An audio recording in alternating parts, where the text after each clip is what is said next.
नमस्कार, देश न्यूज में आपका स्वागत है। मैं हूं आपके साथ धर्मिष्ठा। खबरों की शुरुआत करेंगे हेडलाइन से।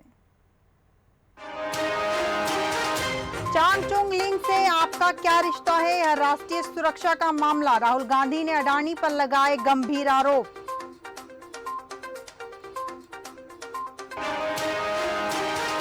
लोकसभा चुनाव जल्द कराने की अटकलों के बीच सरकार ने बुलाया विशेष सत्र। संसदीय कार्य मंत्री प्रहलाद जोशी ने ट्वीट कर कहा, संसद का विशेष सत्र अमृतकाल 18 से 22 सितंबर के बीच होगा।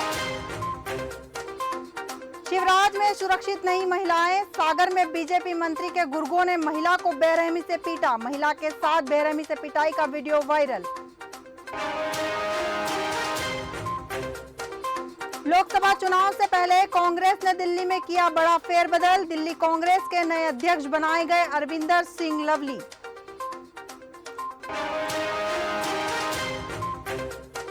बागेश्वर धाम में अर्जी लगाने के नाम पर ठगी। कटनी की महिला से 37,000 रुपए ठगे। फोन करने वाले ठग ने खुद को बताया बागेश्वर धाम का पुजारी।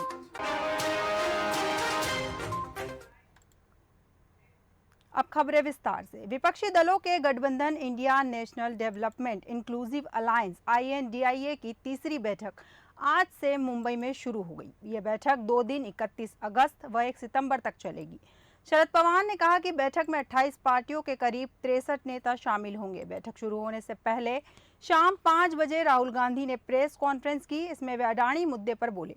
इसके बाद 8 बजे उद्धव ठाकरे डिनर होस्ट करेंगे। कल यानी 1 सितंबर को सुबह 10 बजे से आधिकारिक बैठक शुरू होगी। इसमें गठबंधन का लोगो और कन्वीनियर संयोजक का नाम सामने आ सकता है। सबसे प्रमुख यह तय होगा कि कौन सा दल कहां से कितनी सीटों पर चुनाव लड़ेगा।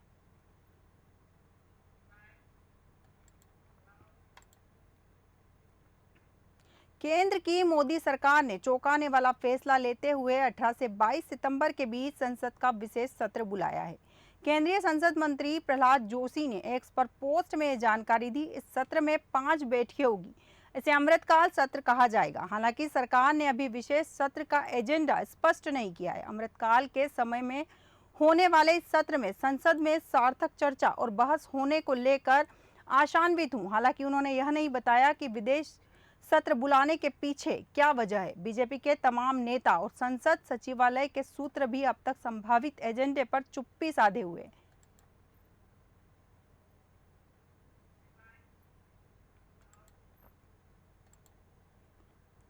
चंद्रयान 3 की चांद पर लैंडिंग का आज 8वां दिन है। इसरो ने रोवर प्रज्ञान का एक नया वीडियो जारी किया है, जिसमें वह सुरक्षित तरीके से चल रहा है और अच्छे से रोटेशन भी कर रहा है। रोटेशन की यह फोटो लैंडर विक्रम के इमेजर कैमरे ने ली है।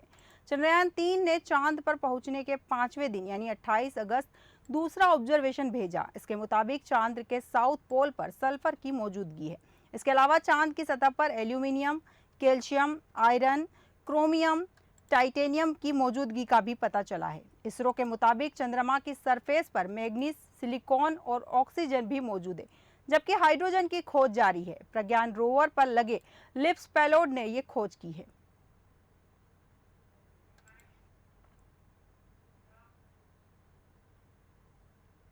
अलवर के उद्योगनगर थाना क्षेत्र के गांव गूंदपुर में रक्षाबंधन के दिन 7 माह की गर्भवती महिला की जहर खाने से मौत हो गई।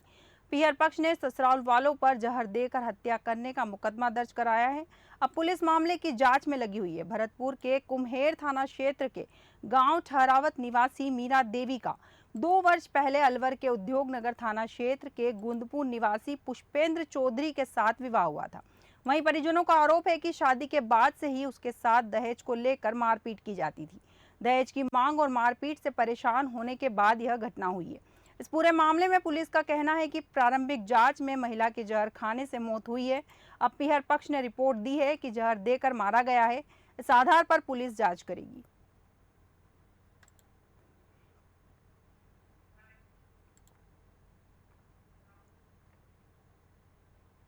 सावन के आखिरी दिन पूर्वी राजस्थान के कुछ हिस्सों में हल्की बारिश हुई। जयपुर, अलवर समेत अन्य जगहों पर लोकल लेवल पर बादल बनने से बरसात हुई। मौसम विशेषज्ञों का अनुमान है कि राज्य में अगले 4 से 5 दिन कोई बड़ा वेदर सिस्टम एक्टिव नहीं होगा, जिससे मानसून की अच्छी बारिश हो। इसके साथ ही विशेषज्ञों का अनुमान है कि अगस्त की तरह सितंबर में भी इस बार सामान्य से कम बारिश हो सकती है। मौसम विशेषज्ञों के मुताबिक वर्तमान में monsoon trough line normal position से उत्तर दिशा में हिमालय के पास है। बंगाल की खाड़ी में कोई नया वेदर सिस्टम एक्टिव नहीं है। इन सभी परिस्थितियों और मॉडल को देखकर विशेषज्ञों का अनुमान है कि अगले 5 दिन राजस्थान में कोई बड़ा वेदर सिस्टम एक्टिव नहीं होगा।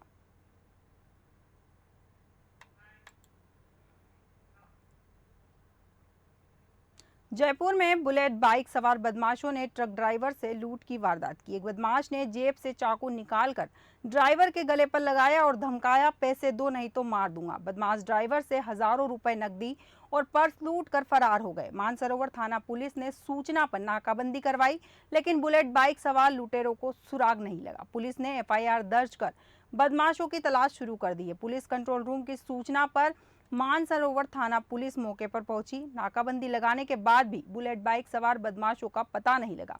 पुलिस वारदात वाली जगह के आसपास लगे सीसीटीवी कैमरों की फुटेज खंगालने के साथ लुटेरों को ढूंढ रही है।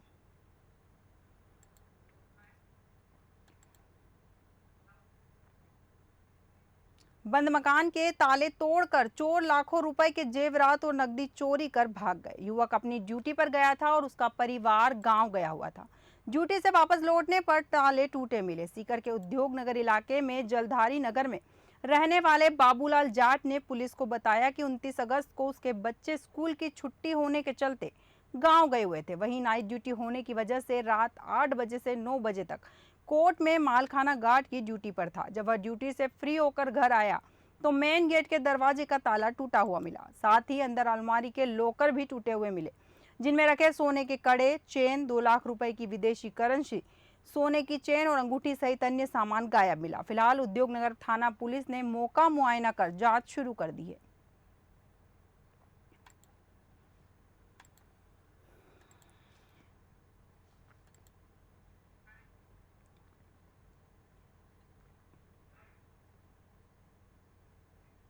सीकर पुलिस को बड़ी सफलता हाथ लगी है। पुलिस ने बीते दिनों खंडेला इलाके में हुए मां बेटे के मर्डर के मामले में 2 आरोपियों को गिरफ्तार किया गया है। गिरफ्तार आरोपियों में एक हरियाणा का शूटर है जो हत्या के मामले में कई सालों से फरार था। फिलहाल पुलिस दोनों आरोपियों से पूछताछ कर रही है। आपको बता दें, 22 अगस्त को शाम 6 बजे खंडेला पुलिस को सूचना मिली कि हमीरपुर कला में एक महिला फांसी पर लटकी मिली। पुलिस मौके पर पहुंची, जहां सजना देवी नाम की महिला की लाश दरवाजे में फंदे पर लटकी हुई थी और उनके बेटे लालचंद की लाश लहूलुहान हालत में मिली। जब पुलिस ने पूछताछ की तो सामने आया कि कमलेश यादव नाम के युवक की कई दिनों से लालचंद के घर आना जाना था। पुलिस को सूचना मिली कि आरोपी हरियाणा के खर खोदा इलाके में एक फार्म हाउस में रुका है। पुलिस ने फार्म हाउस में दबिश देकर दोनों को धर दबोचा।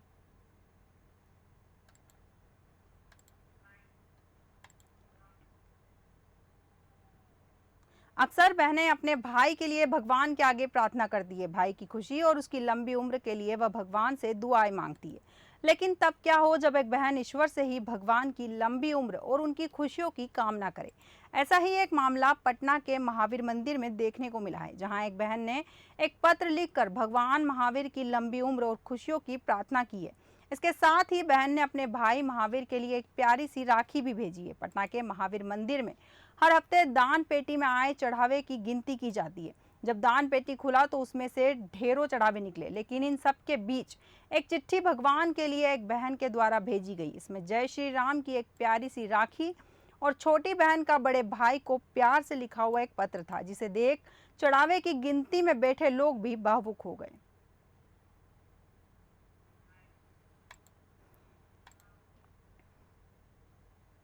मध्य प्रदेश में करीब 7 दिन के बाद मौसम ने करवट ली है। भोपाल, सागर और नर्मदापुरम में गुरुवार शाम 4 बजे के बाद बादल छा गए और बारिश होने लगी। इससे धूप और उमस से परेशान लोगों ने राहत महसूस की। भोपाल में अवधपुरी, न्यू मार्केट समेत कई इलाकों में पहले धीमी फिर तेज बारिश हुई। प्रदेश में 25 अगस्त से मानसून पर ब्रेक लग गया था। इससे 5 से 6 सितंबर तक रहने का अनुमान था।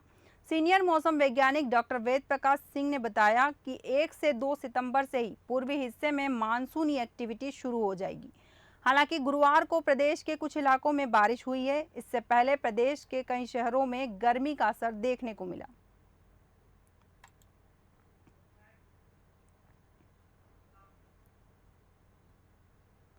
भोपाल दक्षिण पश्चिम हिस्से में नया बाईपास बनाया जाएगा। गुरुवार को कैबिनेट बैठक में इसे मंजूरी दी गई। सावन में घरेलू गैस सिलेंडर लेने वाली महिलाओं के बैंक खातों में 500 रुपए डाले जाएंगे। मुख्यमंत्री शिवराज सिंह चौहान ने बताया कि सावन माह के सिलेंडर की राशि 450 रुपए में उपलब्ध कराने का निर्णय लिया गया है। बहनों के आधार से लिंक खाते में 500 रुपए प्रति सिलेंडर के मान से राशि का भुगतान किया जाएगा। गृह मंत्री नरोत्तम मिश्रा ने बताया कि जिनके उज्ज्वला कनेक्शन हैं उनके बैंक खातों में तत्काल राशि डाल दी जाएगी। बाकी के फॉर्म भराने के बाद राशि डाली जाएगी। उन्होंने यह भी बताया कि 31 अगस्त तक के सारे बढ़े हुए बिजली के बिल स्थगित किए जाएंगे। मुख्यमंत्री ने इसके निर्देश दिए हैं। सितंबर में ये बिल जीरो आएंगे।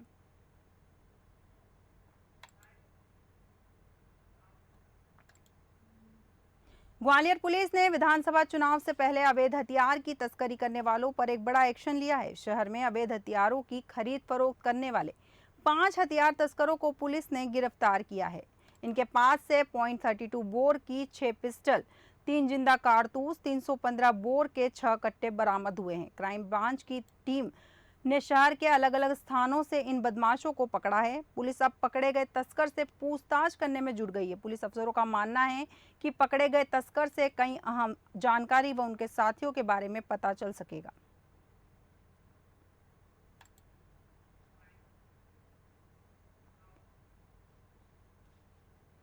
इंदौर की बहुप्रतीक्षित मेट्रो ट्रेन के लिए पहला इंतजार खत्म हो गया। मेट्रो के 3 कोच बुधवार देर रात इंदौर लाए गए। मेट्रो के पहले कोच को ट्रैक पर उतार दिया गया है। मुख्यमंत्री शिवराज सिंह चौहान ने ट्वीट करते हुए कहा कि सितंबर में ही इसका ट्रायल करना प्रस्तावित है। सूत्रों के अनुसार यह तारीख 14 सितंबर या उसके बाद की हो सकती है। मेट्रो रेल कॉरपोरेशन के अधिकारियों के मुताबिक कोच के कवर अभी नहीं खोले जाएंगे। इससे कोच के डैमेज होने की आशंका है। प्रारंभिक काम करके तीनों कोचों को आपस में जोड़ दिया जाएगा। पूजा के लिए कोच का थोड़ा हिस्सा खोला गया, लेकिन पूरी तरह से मेट्रो कोच की दीवार ट्रायल रन के दिन ही हो पाएगा।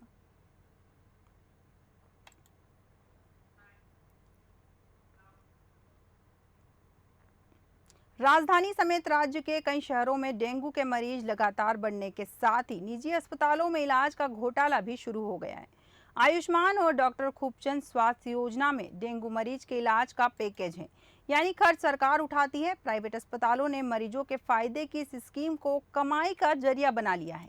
कबीरनगर फेज 2 के लालमती सुपर स्पेशलिस्ट अस्पताल ने डेंगू के 12 मरीजों के इलाज का क्लेम किया है, जबकि इलाज की फाइल में डेंगू का जिक्र या उसका लाइन ऑफ ट्रीटमेंट नहीं है। स्वास्थ्य विभाग की जांच में यह बात सामने आई और इस अस्पताल से सभी 12 मरीजों की इलाज की फाइलें जब्त कर ली गई है।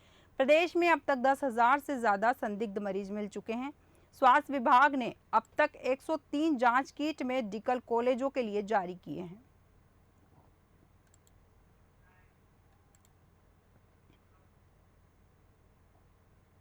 शिवराज कैबिनेट ने भोपाल दक्षिण पश्चिम बाईपास को मंजूरी दे दी है। 3,000 करोड़ रुपए लागत के इस प्रोजेक्ट से हर रोज 10 लाख लोगों को फायदा मिलेगा। यह बाईपास होशंगाबाद रोड और भोपाल इंदौर रोड को जोड़ेगा। इस बाईपास से जबलपुर नर्मदापुरम से इंदौर मुंबई जाने वाली वाहनों की दूरी करीब 25 किलोमीटर कम होगी। यह एक बड़े कॉरिडोर के रूप में भी काम करेगा। बाईपास बनने के बाद राजधानी में ट्रैफिक का दबाव तो कम होगा ही, साथ में करीब 85 गांवों में भी विकास के रास्ते खुलेंगे। करीब 15 साल से इस प्रोजेक्ट की मंजूरी का इंतजार था। यह बाईपास मंडीदीप के पहले से शुरू होकर कोलार रोड होते हुए फंदा के पास देवास इंदौर मार्ग से जुड़ेगा, जिसमें एक रेलवे ब्रिज, 2 फ्लाईओवर और 15 अंडरपास बनेंगे। नया बाईपास हुजूर विधानसभा के अधिकांश क्षेत्र को कवर करते हुए निर्मित होगा।